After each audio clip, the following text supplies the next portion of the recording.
If you're looking for live local music from Pittsburgh, Pennsylvania, you came to the right place. Welcome to Hugh Shows.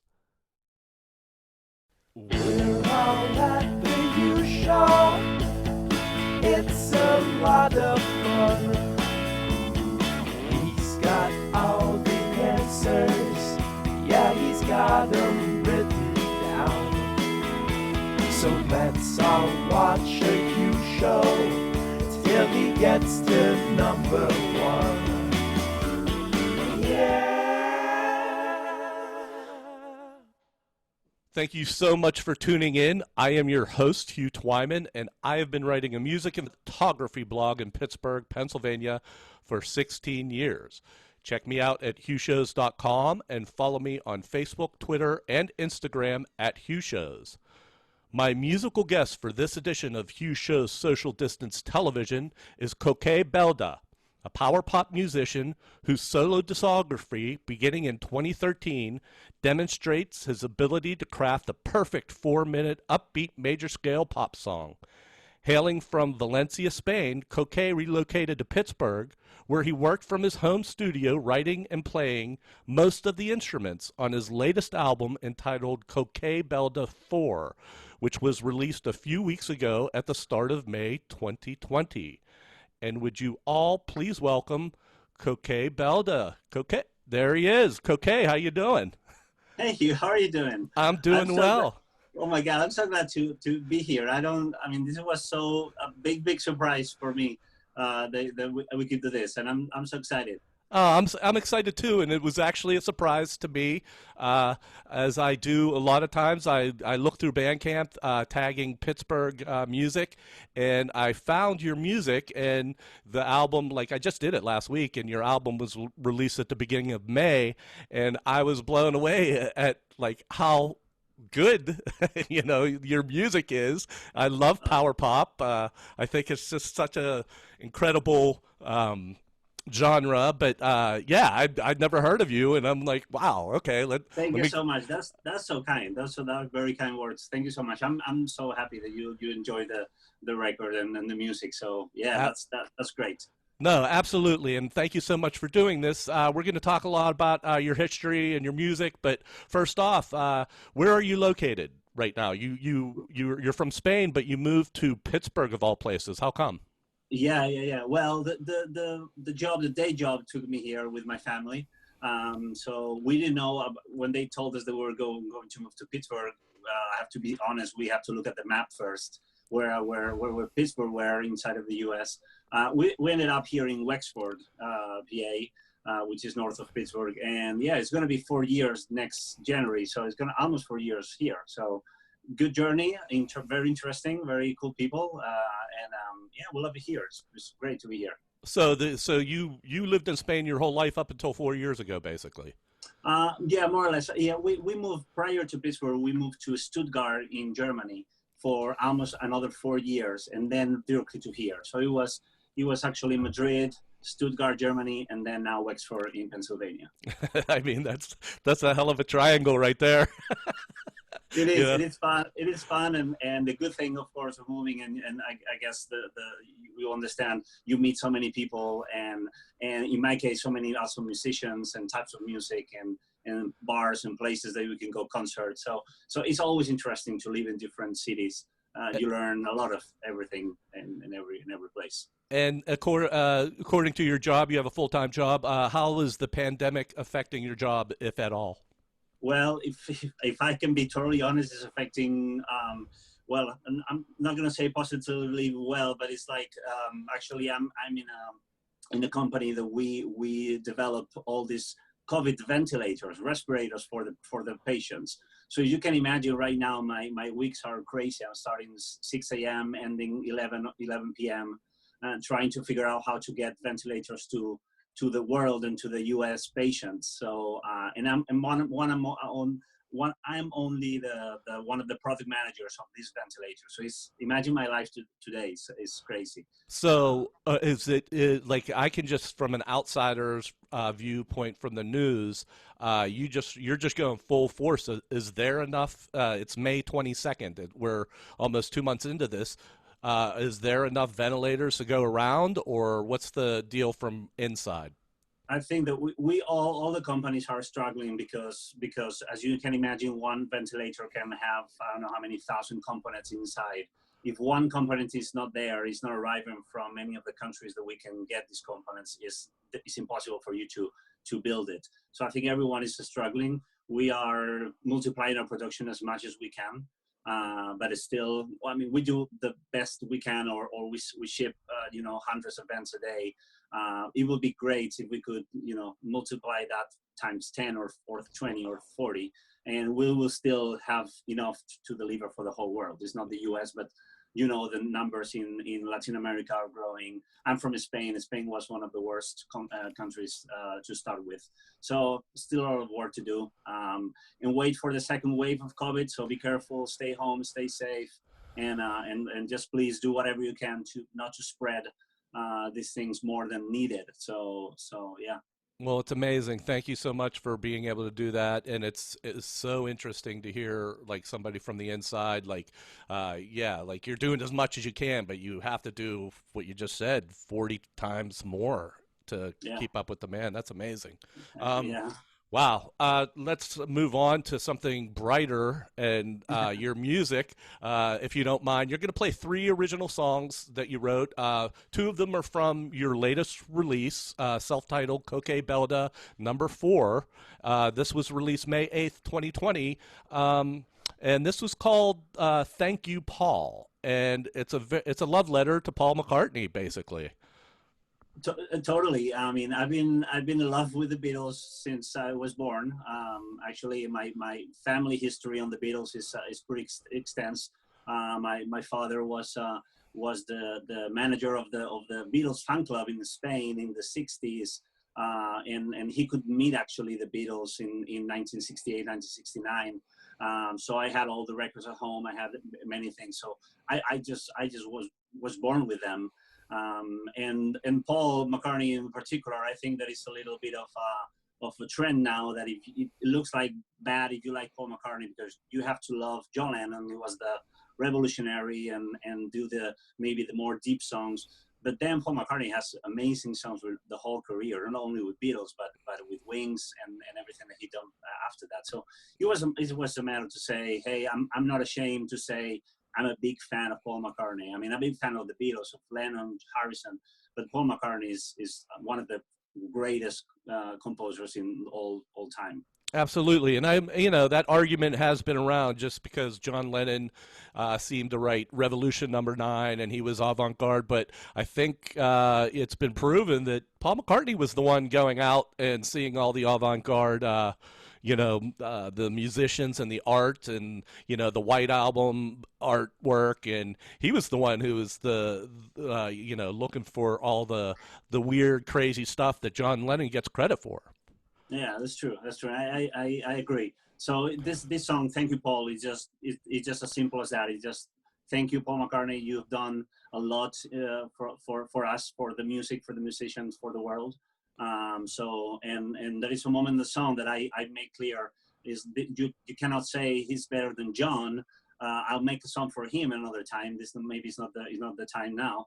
But I just want to make sure that it's not, oh, you hate John and you like Paul. It's not that. I love all of them. It's like mom and dad, right? Who you love more. So. Right. Children. Who are you going to pick? Your favorite children, right? Exactly, yeah. Yes. Right. Okay, so if you don't mind playing it, this is Thank You, Paul, an original from Coke Belda, and take it away. Right. 1, 2, 3, 4.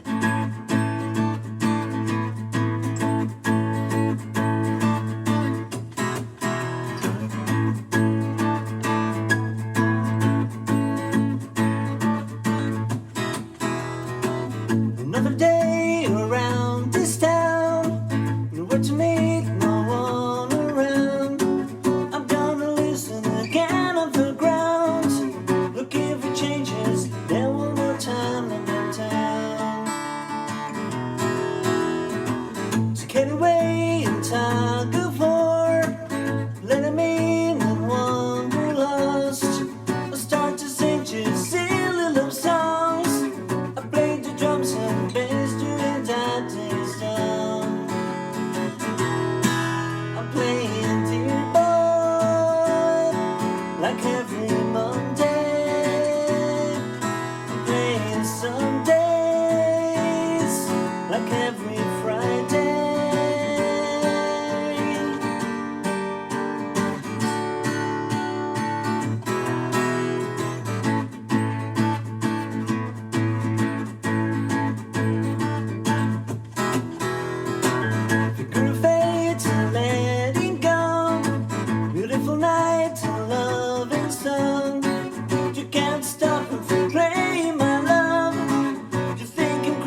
like every Friday.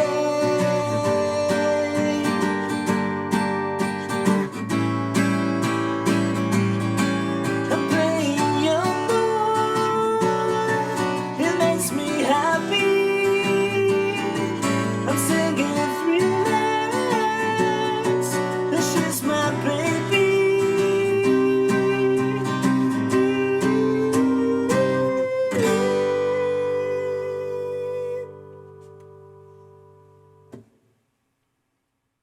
That was Coke Belda with Thank You, Paul.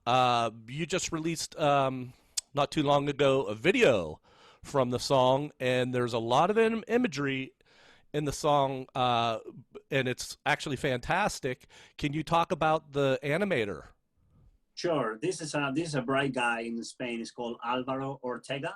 I really recommend you to check the YouTube channel, and everyone is watching. Just go to the YouTube channel and see what he does. It's amazing. So he's been doing this type of animation since a long time, and I always want to work with him. And I knew that he was a big Beatles fan and Paul McCartney's fan. So I think I took advantage of him, that I knew that he liked it. So he was going to put good energy and good work on it. So I just sent him the song, and he said, I'm on it, I can do this. And it was pretty magical. It was like it was done pretty quick. And I think the final video is amazing. I mean, I don't think I'm gonna have a better video in my life anymore. So thanks to Alvaro, and if you have the chance, take a look at his page, and he's an amazing guy. Yeah, I'll have a link to it on the bottom. But what I noticed, it's a fun video because there's a lot of different imagery from throughout McCartney's career. I mean, almost every album was represented. I was looking for a representative of a Back to the Egg. It's probably hidden in there somewhere. I was looking for a little representative of Wig's Wildlife, but then how are you going to represent that? Them sitting on a tree. But all the albums are represented, through the graphics. It's amazing. It's true. It's amazing. And there's a lot of detail on the video. So it's a video that you can maybe even pause it and try to take a look and see many things there, because it's amazing. Even, of course, in the middle part where you see John Lennon holding the sheep. Yeah. Yeah. Yeah, right. In the sheep. So yeah, that was pretty funny. No, it turned out great. And he even did a little avatar of you, which was cool. Yeah. Yeah, it's awesome, actually. So tell me your style. You're unabashedly power pop. Name some of your power pop influences, like the bands that you grew up listening to.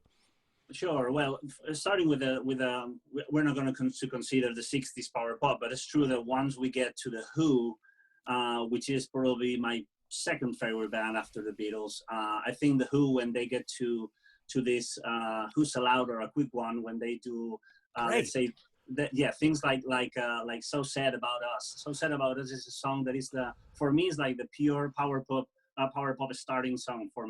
From that moment, then we start hearing things like The Jam and all these bands from those years. If you want me to go a little bit farther in time, my main band that is my, I'm gonna say, I don't know, that my idol is the Jellyfish. Both Belly Button and Spill Milk are something that is recognized as the major power pop in history. But then after that, I follow a lot of Jason Faulkner. Jason Faulkner is the guy that I really follow him through all these years. He has an amazing songwriting and playing and singing, everything. And then, of course, if you want me to say, Brendan Benson and Matthew Sweet and Fountains of Wayne, all these bands, they are really already considered power pop. But it's still Jason Faulkner. If I have to name one artist, it's going to be Jason Faulkner for the last decade. Awesome. Yeah, I'm thinking Teenage Fan Club. I mean, there's a million of them. Yeah. But what's interesting, when you mentioned the Who, I've been reading articles on early Who, and Pete is adamant that they were young, and this is even before, during my generation, they were considered pop. The imagery, the logo, the circle logo, they were a pop band, whatever that was back then. But he was more influenced by, you hear the mods and the rockers, but his thing was pushing that aesthetic of pop, whatever it was back then, again with Warhol, whatever, over more so than the music, it seems like at times. But then when he started catching up with, like you said, A Quick One and The Who Sell Out, which are amazing albums. I just discovered those albums like a couple months ago. They're incredible. Oh my God, yes. No. Those are, I mean, I've been reading actually this past year, maybe. I got into the biography of every one of the Who. I just finished the one from John Entwistle. It's called The Ox, the book. And it's crazy how they are still alive, Pete and Roger, after everything they do during the years with the Who. But then, as you say, there are people. They're not only really minded on the music, but also aesthetic. And like John Entwistle wanted to even dye his hair like pure black, or this jacket that they have with the English flag and everything. Oh my God, those are crazy. I mean, the Who are amazing band, and the evolution of the Who was amazing until maybe after Keith Moon was not there anymore, and then the Who becomes another band, let's say. Right, and people malign the Kenny Jones albums, but there's still some gems on there. They're not going to compare to Who's Next and Tommy, of course, but there's still some good songs. Even the new ones, even the new albums, the one they just released. There's some good stuff on there. It's amazing. They're the stuff. Yeah, I agree. They're good stuff. They're good songs. It's just that craziness of Keith Moon playing drums, which is I don't think there has nobody else like him. That changed the style a little bit, but it didn't change the way of writing songs from Pete Townsend. So Pete still is doing great songs. The last Who record, I was surprised. I was surprised too. I didn't expect it to be that good. That good, right. Well, speaking of the 60s, do you mind playing another song? This one's called 1968. It's off the latest album, Coke Belda 4, which is, obviously it's your fourth album, which just came out May 8th, 2020. Do you mind playing 1968 for us? No problem. This is 1968 from Coke Belda 4. Right on.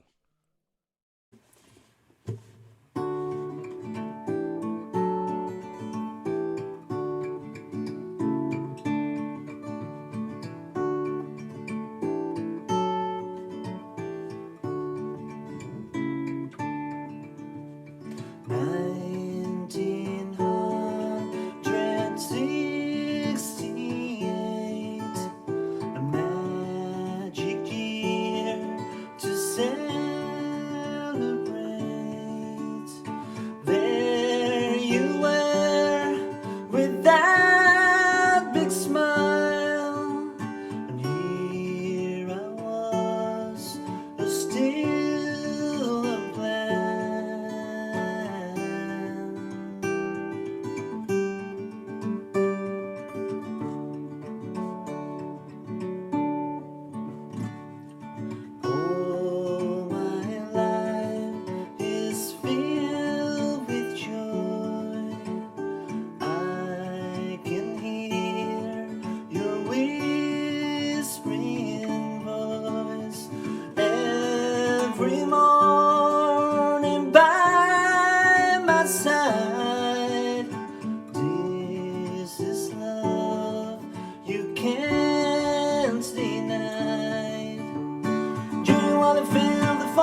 I can feel it breathing every night.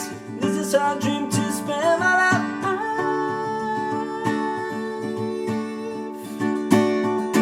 Do you wanna feel this falling rain? Do you wanna feel this love again?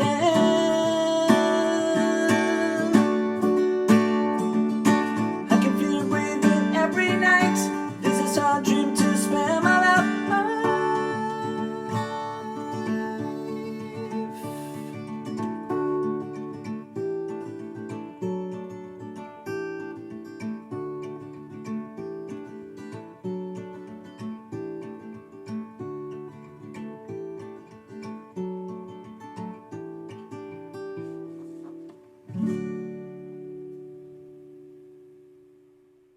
And that was Coke Belda with 1968 off his latest record. And I advise everybody, I will have links to band camps. And what is your main website do you like people to go to?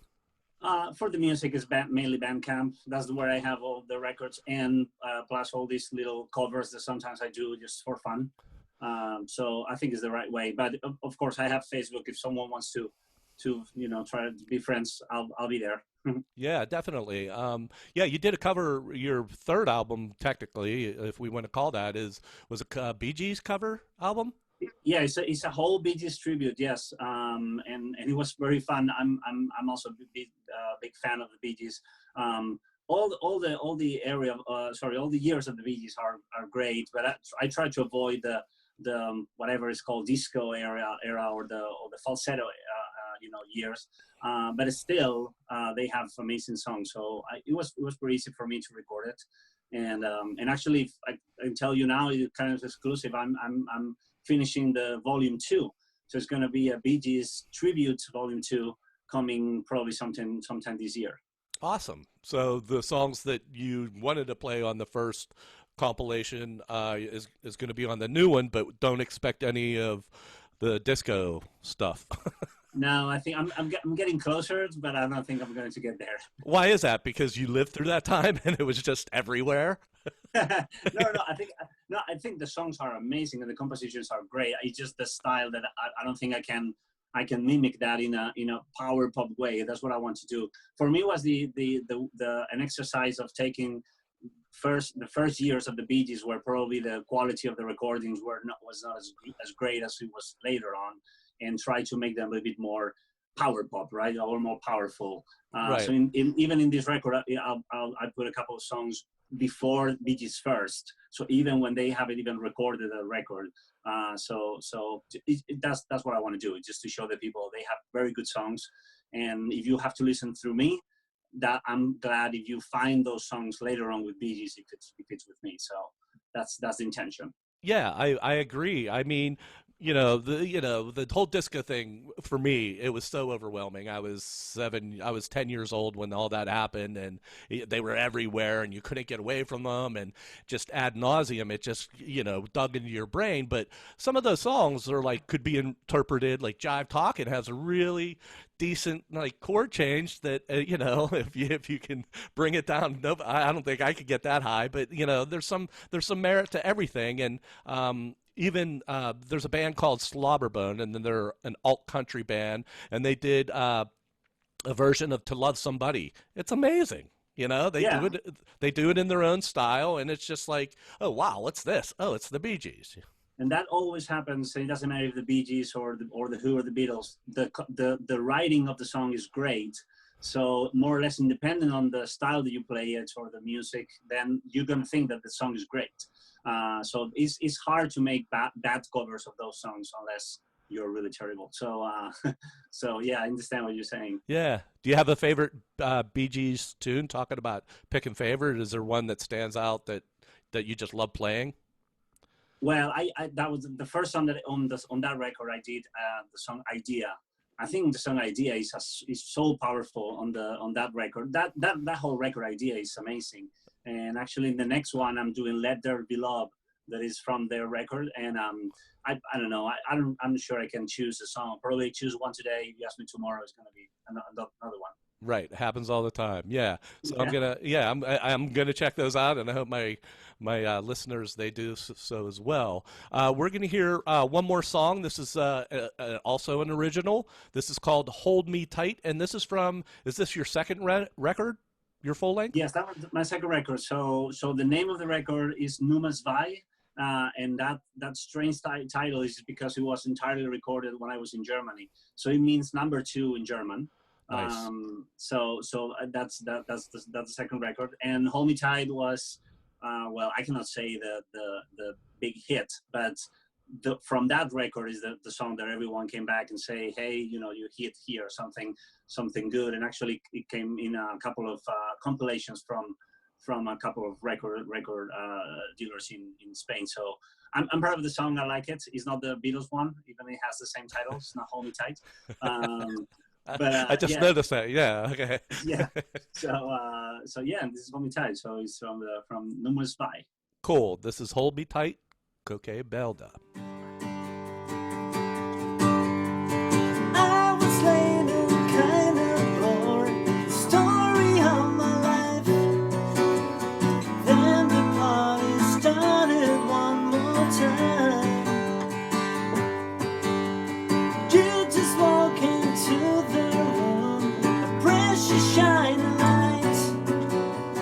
Then I came to you with my best smile.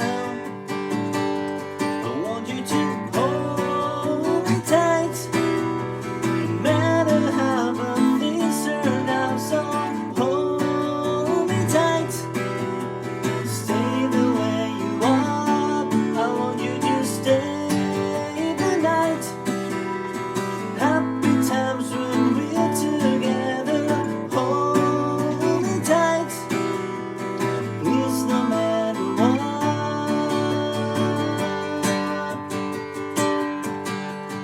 You were standing at the door, and you were looking nice. I can't believe you talked to me that night. Maybe destiny was right, my precious shining light. And now we can enjoy our pillow fights. I want you to hold me tight, no matter how bad things turn out. So hold me tight, stay the way you are. I want you to stay the night. Happy times when we're together. Hold me tight, please, no matter what.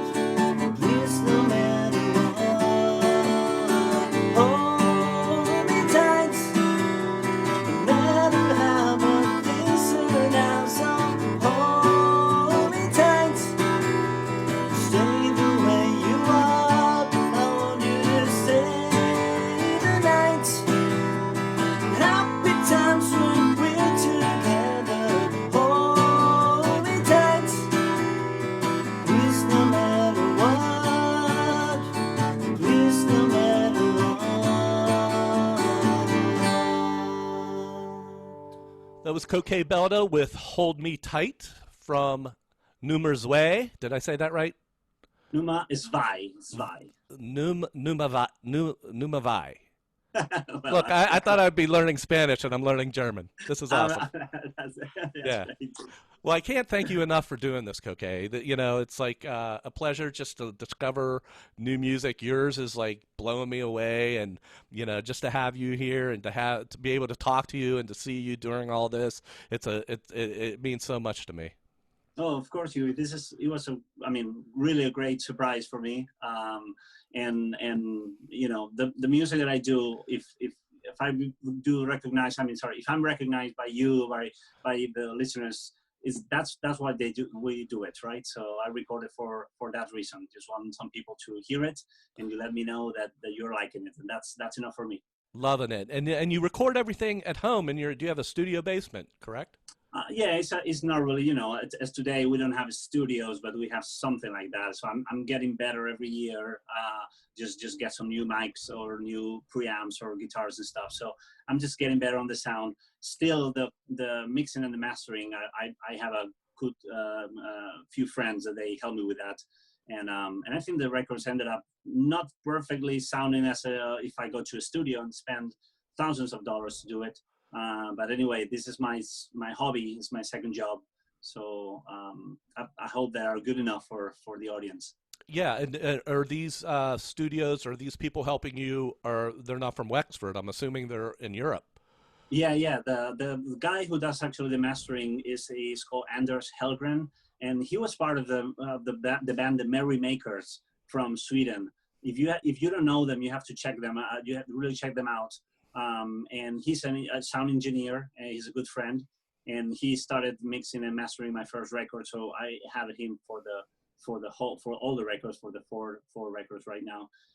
So I'm always good to have this kind of friends. They're very, very bright people. Absolutely, yeah, that's awesome. And do you play out in normal circumstances? Like, do you play out in Pittsburgh and Wexford at all? Well, no, since I've been here, I did a couple of shows by myself. One I played with the IPO, the International Pop Overthrow, with that David Bash puts together. I played in Philadelphia and Chicago last year and 2 years ago. But it's like a solo set. I don't really have a band.